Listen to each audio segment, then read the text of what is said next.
Hello viewers, welcome back to my channel. আজকে আমি আপনাদের সাথে শেয়ার করছি কিভাবে আমি অল্প উপকরণে ঘরোয়া পদ্ধতিতে চানার ডাল দিয়ে ব্রয়লার মুরগি রান্না করলাম। তাহলে চলুন সম্পূর্ণ ভিডিওটা দেখে নিই।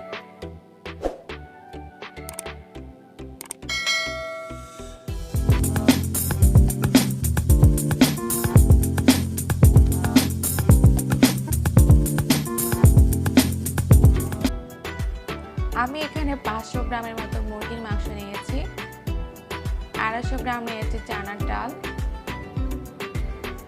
পেঁয়াজ, রসুন, আদা আমি পরিমাণ মতো নিয়েছি, 7-8টি কাঁচা মরিচ ফালি করা, ধনিয়া পাতা নিয়েছি অল্প করে, আর অ্যাড করছি গরম মশলা। তারপর আমি অন্য একটি প্যানে চানার ডালগুলো 20 মিনিটের মতো সেদ্ধ করে নেব। 20 মিনিটের চেয়ে বেশি কিন্তু সেদ্ধ করা যাবে না, তাহলে কিন্তু মূল রান্নায় চানার ডালগুলো গলে যাবে। অ্যাড করলাম 1 চামচের মতো হলুদ গুঁড়ো আর 1 চিমটি লবণ। এখন আমি ঢাকনা দিয়ে 20 মিনিট পর্যন্ত অপেক্ষা করব।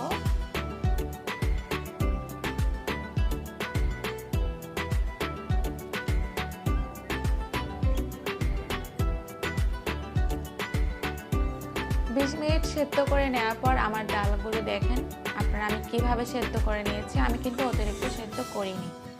তারপর আমি অন্য একটি প্যানে পরিমাণ মতো তেল নিয়েছি আর অ্যাড করছি গরম মশলা।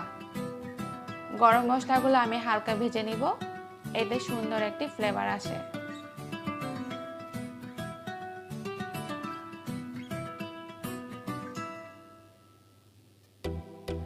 এরপর আমি দিয়ে দিচ্ছি পেঁয়াজ বাটা, 1 চা চামচ রসুন বাটা, 1 চা চামচ আদা বাটা।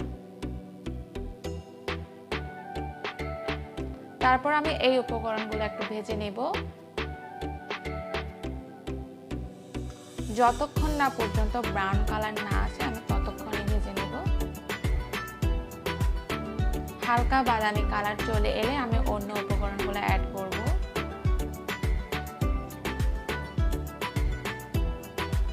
দিয়ে দিচ্ছি হলুদ গুঁড়ো,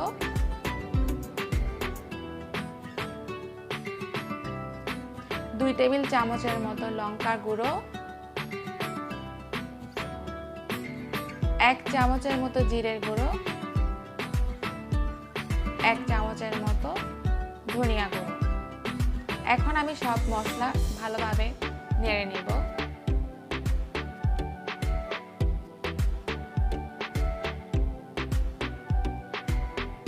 এখন আমি পানি অ্যাড করছি, তা না হলে কিন্তু সব মশলা পুড়ে যেতে পারে। যতক্ষণ না পর্যন্ত তেল ভেসে না আসে ততক্ষণে কষাবো। আপনারা দেখতে পাচ্ছেন আমার আস্তে আস্তে তেল ভেসে উঠছে। খুব ভালোভাবে কষিয়ে নিতে হবে। তেল ভেসে আসার পর আমি অ্যাড করছি চিলি সস, এটা পুরোপুরি অপশনাল।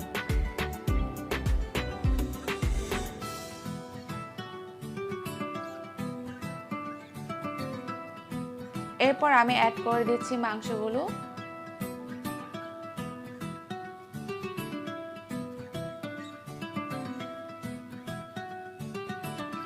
এখানে আমি রেগুলার সাইজ করে কেটে নিয়েছি, আপনারা আপনাদের সাইজ অনুযায়ী মাংসগুলো কেটে নিতে পারেন।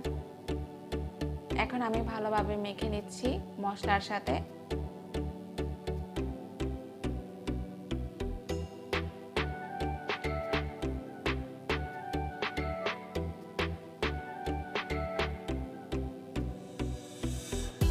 এখন ঢাকনা দিয়ে রেখে দেব যতক্ষণ না পর্যন্ত মুরগি থেকে পানি বের না হয়।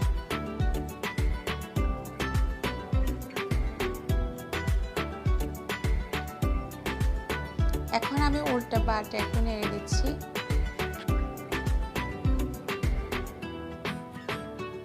তারপর দিয়ে দিচ্ছি ডাল।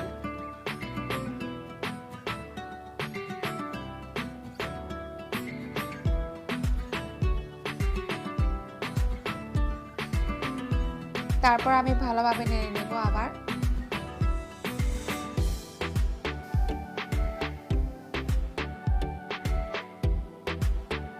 তারপর আমি পরিমাণ মতো গরম জল অ্যাড করছি। আপনারা আপনাদের পরিমাণ মতোই পানিটা অ্যাড করে নিতে পারেন।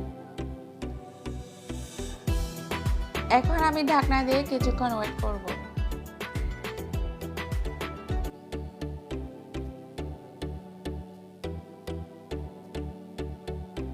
তারপর আমি ঢাকনা তুলে আবার একটু নেড়ে দিচ্ছি।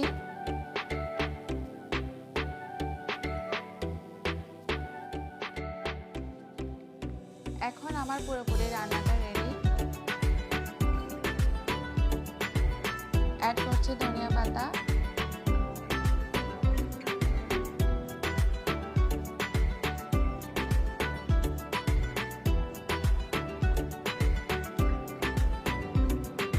এরপর আমি পরিবেশন করছি। এই পর্যায়ে আমার রান্নাটা পুরোপুরি শেষ, আমি এখন পরিবেশন করছি।